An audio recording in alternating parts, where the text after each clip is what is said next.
2 వచనాలు మనకు కనబడతాయి, 8, 9. 5వ పాత్ర 10, 11, 2 వచనాలే. కానీ 6వ పాత్ర 12 నుండి 16 వరకు మనకు కనబడుతున్నాయి. అంటే ఇక్కడ 5 వచనాల సారాంశ వివరణ మనకు కనబడుతుంది. అలాగే 7వ పాత్ర ఎన్ని వచనాలు చెప్పండి త్వరగా. 7వ పాత్ర 17 వచనం నుండి 21. ఎన్ని వచనాలు?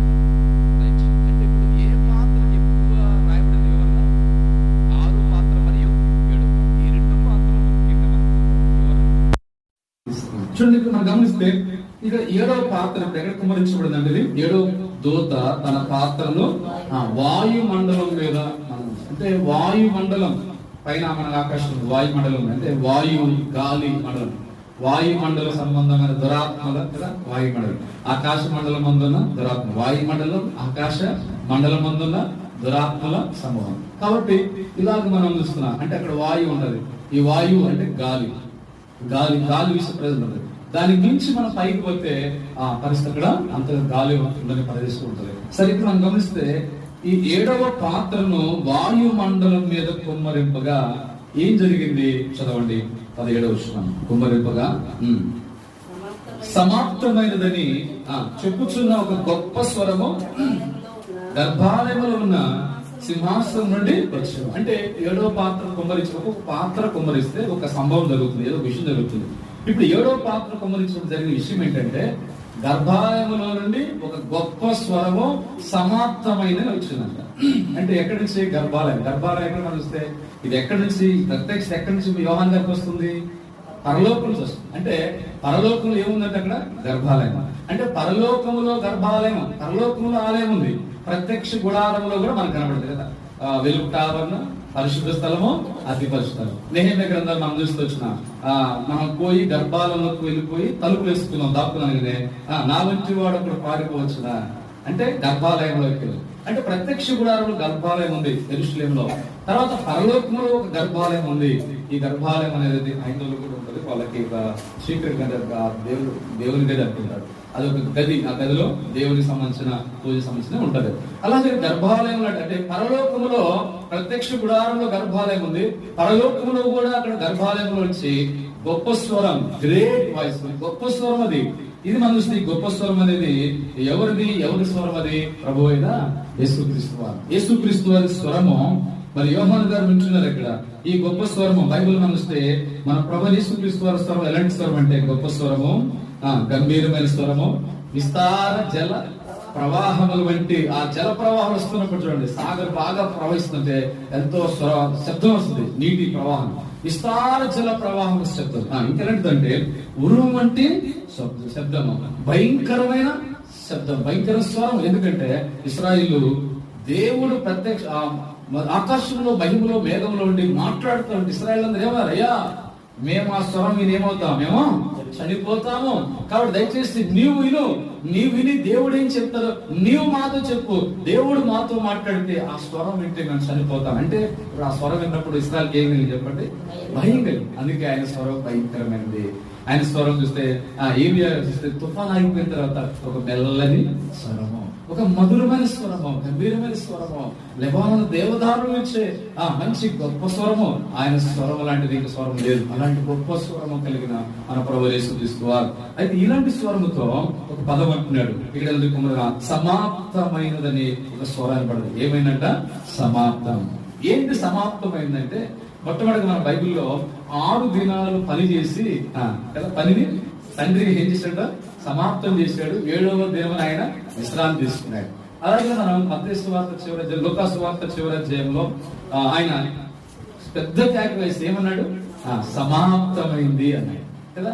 సమాప్తమైంది అంటే ఆయన ఏం సమాప్తం చేసినట్టే, మానవులకు కావలసిన రక్షణ కార్యాన్ని, పాప పరిహారాన్ని, మానవులకు విమోచన కార్య రక్షణ శిలువ బలియాగం ద్వారా మానవునికి ముక్తి, మోక్షం, పరలోక రాజ్యాన్ని ప్రవేశపెట్టు కొరకే యేసుక్రీస్తు వారు శిలువ తండ్రి పంపించిన పనిని, అందుకే యోహాను 10:10 తండ్రి నీవు నాకు అప్పగించిన పని నేను ఏం చేసినంత సంపూర్ణం చేశాను లేదా సమాప్తి చేసిన, సంపూర్ణం లేదా పూర్తి చేయడం. కాబట్టి ఇక్కడ మనము ఇది ఒక సమాప్తి, ఇది వేరు. ఇది సమాప్తి ఏంటంటే అది సృష్టికి వచ్చింది ఆది కాలంలో. మరి సువార్తలో యేసుక్రీస్తు వారు శిలువ కార్యం మానవ రక్షణ కొరకే తండ్రి పంపించిన పని. ఇక్కడ ఇది సమాప్తం ఏంటంటే 7వ పాత్ర 7 లాస్ట్ పాత్ర, ఇది 7 పాత్రలో లాస్ట్ పాత్ర 7వ పాత్ర. మీకు చెప్పాలంటే ఇది చివరి శ్రమల్లో, 7వ శ్రమల కాలంలో చివరి తెగులు. అందుకే మన చూడండి 16వ అధ్యాయం మొదటి వచ్చినాం. మరి మీరు పోయి దేవుని కోపంతో నిన్న ఆ 7 పాత్రలు భూమి మీద కుమ్మరించని ఆలయంలో గొప్ప స్వరము, అంటే దేవుని కోపంతో నిండి ఉన్నాయి. అంటే దీంతో ఏమైపోతాయంటే సమాప్తం అవుతుంది. దానికి చూడండి, దానికి మరొక వచనం చూద్దాం. 15వ అధ్యాయం 8వ వచనం, 15:8. అంతటా దేవుని మహిమ నుండి ఆయన శక్తి నుండి వచ్చిన పొగతో ఆలయం నింపబడినందున ఆ 7 దూతల యొద్ద ఉన్న 7 తెగుళ్ళు సమాప్తి వరకు ఆలయం ఉంది ఎవడును, అంటే ఏంటి సమాప్తి చెప్పండి, 7 తెగుళ్ళు, 7వ పాత్ర కుమ్మరించిన తెగులు. ఇంకా చెప్పంటే 7 ఏళ్ల శ్రమల కాలం కూడా సమాప్తి అయింది. 7 పాత్రలతోటి 7 ఏళ్ల శ్రమల కాలం సంపూర్తి అయింది. అందుకే ఇక్కడ ఈ ఇంతటితో సంపూర్తి సమాప్తం అయిపోతుంది. ఇంకా 7వ దూత కుమ్మరించగానే ఇంకా తర్వాత కుమ్మరించడానికి విధంగా ఏం లేవు. అంతటితో కోపము, దేవుని కోపము, ఉగ్రత, మరి 7 ఏళ్ల శ్రమ ఇవి సమాప్తం, అంటే సంపూర్తి అయిపోయి ముగించబడతాయి. ఆ తర్వాత ఏం జరిగిందంటే ఆ తర్వాత ఇంకా యేసుక్రీస్తు వారు భూమి మీదకి బహిరంగంగా 2వ రాకడ ప్రత్యక్ష, అంటే 2వ రాకడ 2 విధాలుగా ఉంటది. ఒకటి రహస్య రాకడ, మధ్యాకాశానికి వచ్చినప్పుడు సంఘం ఎత్తబడుతుంది, దీన్ని రహస్య రాకడ. తర్వాత 2వ రాకడ బహిరంగ రాకడ. 2వ రాకడలో 2వ ప్రత్యక్షత ఆయన బహిరంగంగా ఆయన జకర్యా రాకుంది, ఆయన యెహోషువతు లోయ, అక్కడ పర్వతం ఒలీవ కొండ మీద మళ్ళీ ఆయన కాలు పెడతాడు. కనుక అక్కడ ఒలీవ కొండ మీద కాలు పెట్టిన ప్రవచనం ఉంది. ఆయన కొండ, ఏ కొండ నుంచి ఆరోహణ అయ్యాడంటే లూకాసు వార్త 24 చివరిలో ఉంది. ఒలీవ కొండ నుంచి పరలోకానికి ఆరోహణ అయ్యాడు. మళ్ళీ అదే కొండ మీద ఆయన అడుగు పెట్టబోతున్నాడు, అది బహిరంగ రాకడలో. కాబట్టి అంటే అక్కడ ప్రభు యేసుక్రీస్తు వారు ప్రత్యక్ష 2వ రాకడ బహిరంగ భూమి మీదకి రాబోతున్నాడు.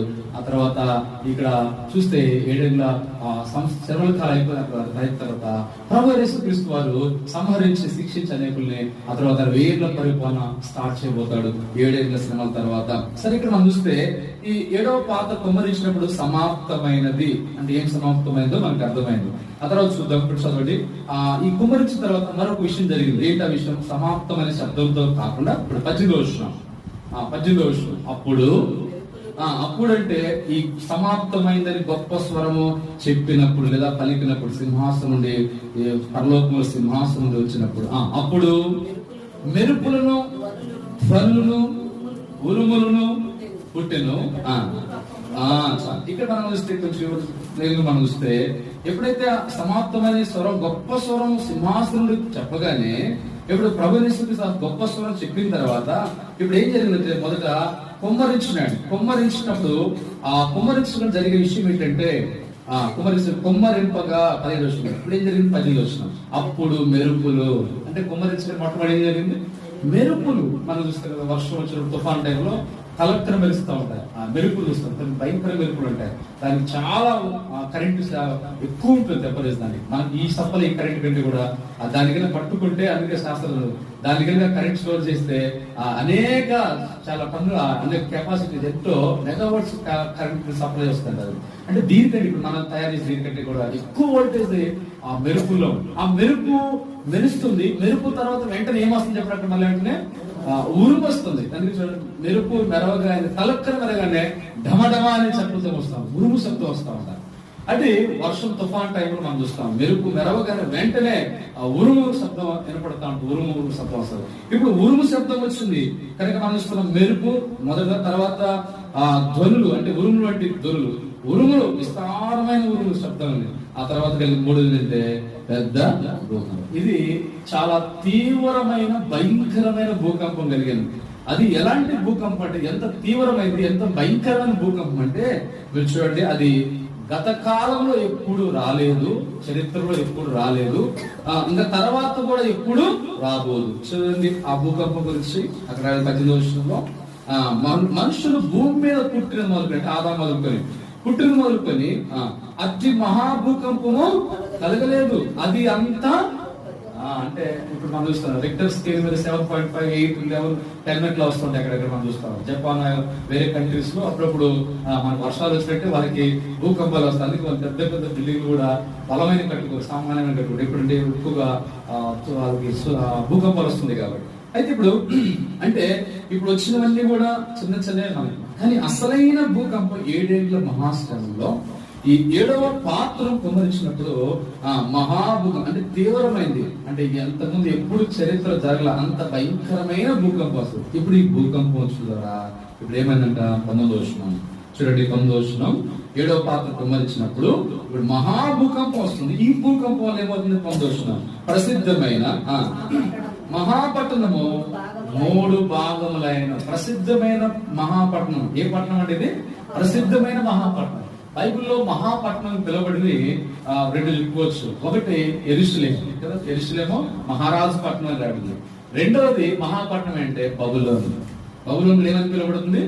మహాబబులోను, గ్రేట్ సిటీ, మహాబబులోను పట్టణం అని రాబడింది.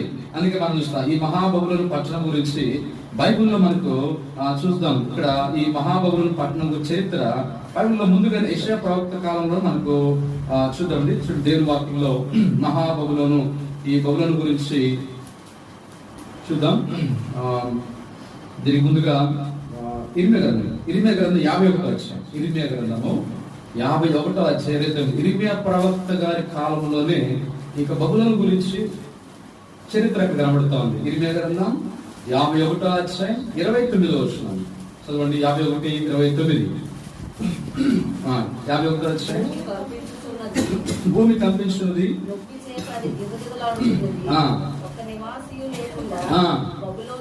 బబులోను దేశమును పాడుగా చేయవాలని బబులోను గురించి యెహోవా ఉద్దేశము. అందుకే మనకి ఈ అధ్యాయంలో బబులోను గురించి ఈ అధ్యాయం చూస్తూ వచ్చాను. చదివినప్పుడు చాలా సార్లు కనపడుతుంది బబులోను పదం.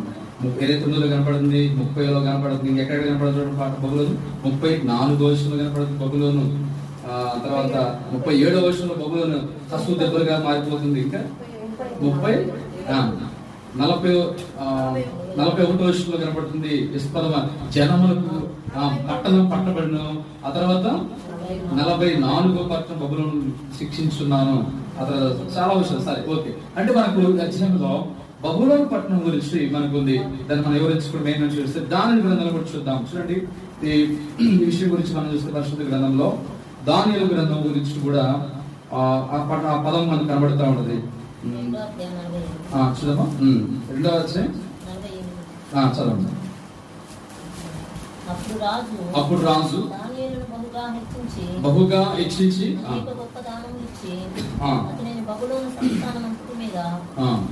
అంటే బబులోను సంస్థాన అధిపతిగా చేశాడు. బబులోను జ్ఞానులందరూ ప్రధాన. ఇది బబులోను సామ్రాజ్యాన్ని గురించిన విషయము దానియేలు. అయితే ఈ దానియేలు గ్రంథం 4వ అధ్యాయం 30 చూద్దాం. 4వ అధ్యాయం 30వ వచనంలో 4:30. రాజు బబులోను ఈ మహా విశాల పట్టణము నా బలాధికారమును నా ప్రభావ ఘనతను కనపరుచుటకే నా రాజధానిగా నగరంగా నేను కట్టించిందని కాదని తన మనసులో తనలో అనుకున్నాడు. ఎప్పుడైతే ఈ మహాబబులోను పట్టణం ప్రపంచంలో 7 మహా సామ్రాజ్యాలు ఉన్నాయి. ఒకటి ఐగుప్తు, అష్షూరు, బబులోను, ఆ తర్వాత మాదియా, పార్సిక, ఆ తర్వాత గ్రీకు సామ్రాజ్యం, తర్వాత రోమా సామ్రాజ్యం, బ్రిటిష్ వారు కూడా రవి అస్తమించిన సామ్రాజ్యం. ప్రపంచం మనం 7 మహా సామ్రాజ్యాలు, వాటిలో బబులోను సామ్రాజ్యం గొప్పదిగా మనకు. ఎందుకంటే బైబిల్ దానియేలు గ్రంథంలో ఈ మహాబబులోను గురించి ఏంటంటే ఎలాంటిదంటే హెడ్ ఏమంటది? గోల్డ్, బంగారం. తల ఎలాంటిదంట? బంగారం. ఆ బంగారం తర్వాత వెండి తర్వాత ఇత్తడి తర్వాత ఇనుము, ఆ తర్వాత ఇనుము మట్టి. అంటే దీంట్లో నెంబర్ 1 ఏంటి? హెడ్ బంగారం. అంటే బబులోను సామ్రాజ్యం ఎలాంటిది చెప్పండి? బంగారం లాంటిది. అదే నాలో అంటే అంత ఉన్నతి ప్రఖ్యాతి గాంచింది, ప్రసిద్ధి చెందింది. మిగిలినవి వెండి, ఇత్తడి, ఇనుము. ప్రస్తుత కాలం ఇనుము, మట్టి కాలం ప్రస్తుత కాలం అలాంటి పరిస్థితి. సరే, ఇక్కడ చూస్తే ఈ మహాబబులోను అలాంటి బబులోను మరి తర్వాత ఏమైందంటే ఈ ప్రకటన 16వ అధ్యాయంలో ఏమైందంటే ఆ పట్టణం చూస్తే ఏమైందంటే మట్టి భూకంపం చేత 3 భాగాలు అయిపోయిందంట. అంతేకాదు అన్ని జనుల పట్టణములు కూలిపోయినాయి. తన తీక్షణమైన ఉగ్రతను మధ్యము గల పాత్రను మహాబబులోనుకు ఇయ్యవలని దానిని దేవుని సముఖమందు జ్ఞాపకం చేసింది. అంటే ఉగ్రత తీక్షణమైన, అంటే తీక్షణం అంటే ఆ పదం చాలా భయంకరమైనది. భయంకరంగా ఉన్నతమైనది, తీక్షణమైనది ఉగ్రత. అలాంటి ఉగ్రత మధ్యలో పాత్ర ఎవరికి ఇవ్వబడ్డాడంట? బబులోనుకి ఇవ్వబడింది. చూడండి, యేసుక్రీస్తు ప్రభువారు ఆయన పాత్రలో తాగాడు. ప్రతిస్వాత మనం దిశలో చూడలేదు కదా. తండ్రి నీ చిత్తమైతే ఈ గిన్నె నా యొద్ద నుండి, అంటే ఆ గిన్నెలో ఏముందంట? చేదు, అంటే శ్రమల పాత్ర. యేసు ప్రభు శ్రమలోనే త్రాగాడు, సిలువలో శ్రమపరచబడ్డాడు. ఆ తర్వాత జబదయి కుమారులైన యోహాను యాకోబు తల్లి పేరేంటి? సలోమి. ఈ యాకోబు యోహాను తల్లి సలోమి, తండ్రి జబదయి, వారి బెర్సల గల్లేవారు.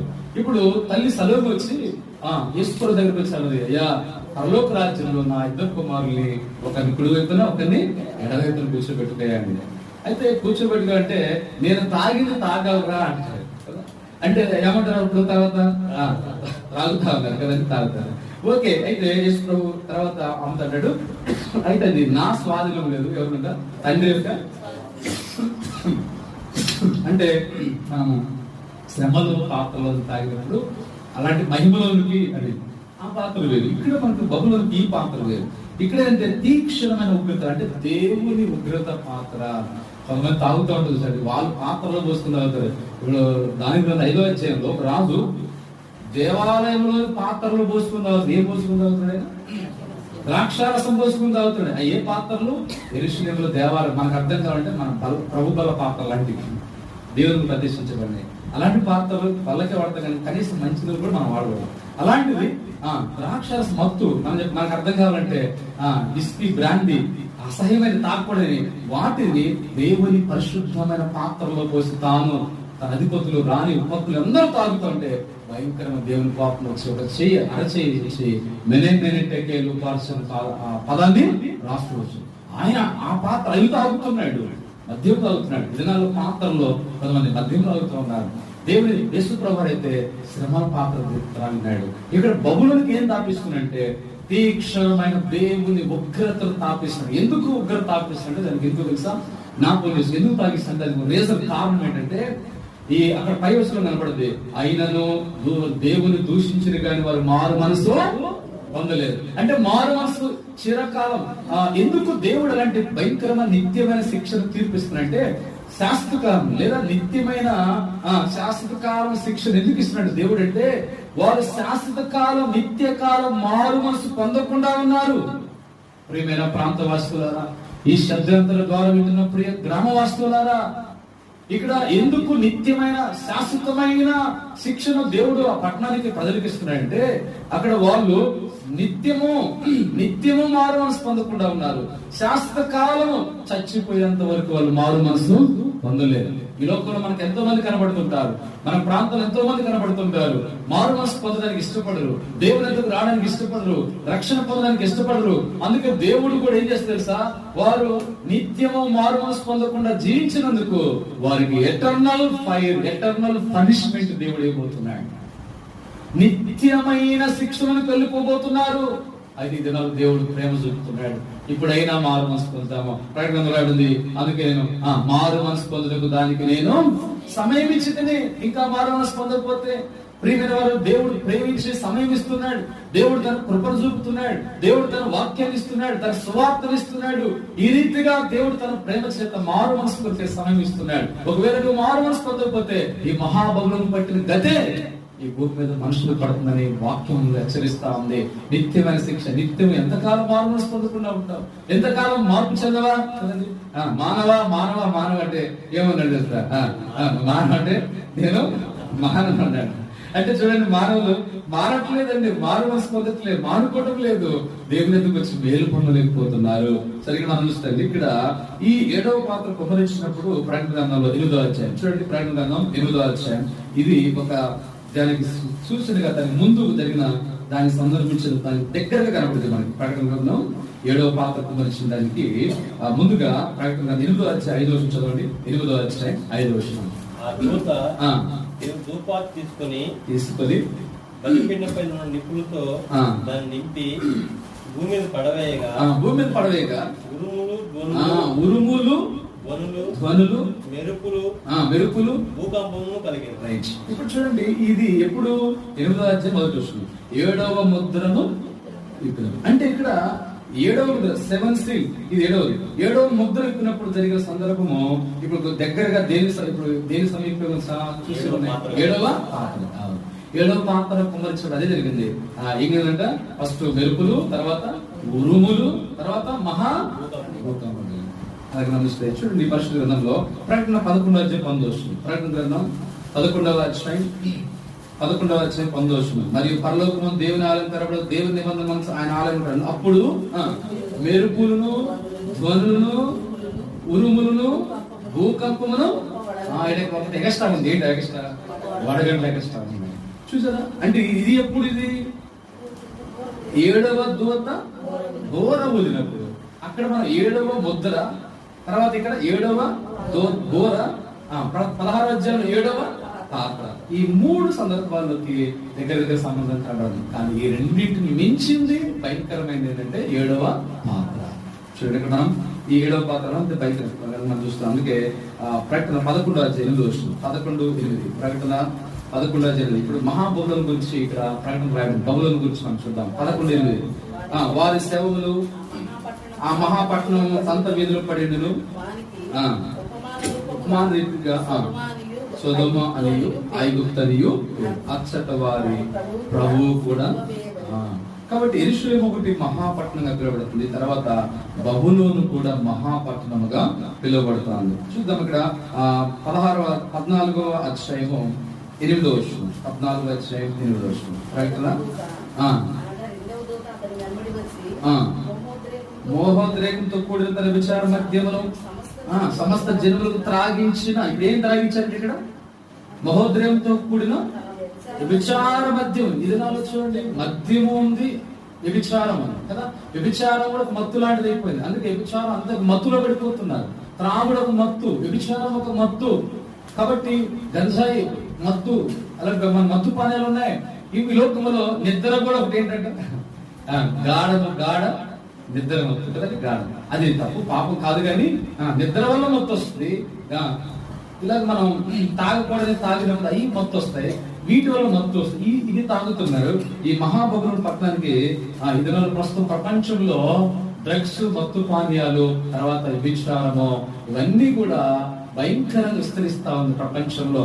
ఎంత గవర్నమెంట్ ఏదైనా ఒక విషయం వస్తే జరిగిన వార్త, ఉత్తరప్రదేశ్ లో స్కూల్ ఆ స్కూల్ బాగా డెవలప్ చెందాలని ఉత్తరప్రదేశ్, ఈ వారం జరిగింది, నిన్న మనం ఈ ఉత్తరప్రదేశ్ లో స్కూల్ యాజమాన్యం బాగా డెవలప్ చెందాలని అంతకుముందు కూడా 8 సంవత్సరాల 10 సంవత్సరాల పిల్లవాడిని బలి వేరే తప్పించుకున్నాడు.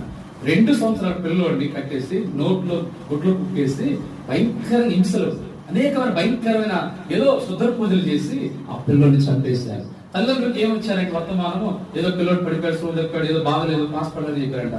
తీరా పోస్ట్ మార్టం చూస్తే అసలు బయటపడింది. అసలు అంటే నోట్లో గుడ్డలు కుక్కి భయంకర హింసించి శుద్ర పూజలు చేసి స్కూల్ డెవలప్ చెందాలని చేశారు. స్కూల్ టీచర్స్ వాళ్ళు, మన ఇండియన్స్ ఎంత గొప్ప మన భారతీయులు అందరు కాదు, కొంతమంది చదువుకున్నారండి. స్కూల్ యాజమాన్యం ఏం చదివారు? పిహెచ్డీ చదివారు, లేదా మరి ఎంఎస్సీ చదివారు, ఏం చదివారు తెలియదు, కానీ బిఎడ్ డిగ్రీలు ఏం చదివారు తెలియదు, కానీ చదువుకున్నాడు కంటే సాకున్నాడు మేలు ఉన్నాడు. అందుకే చదువుకున్న స్కూల్ అభివృద్ధి చెందాలని 2 సంవత్సరాల పిల్లల్ని, స్టూడెంట్ ని చిత్రహింస పెట్టి చంపినారు.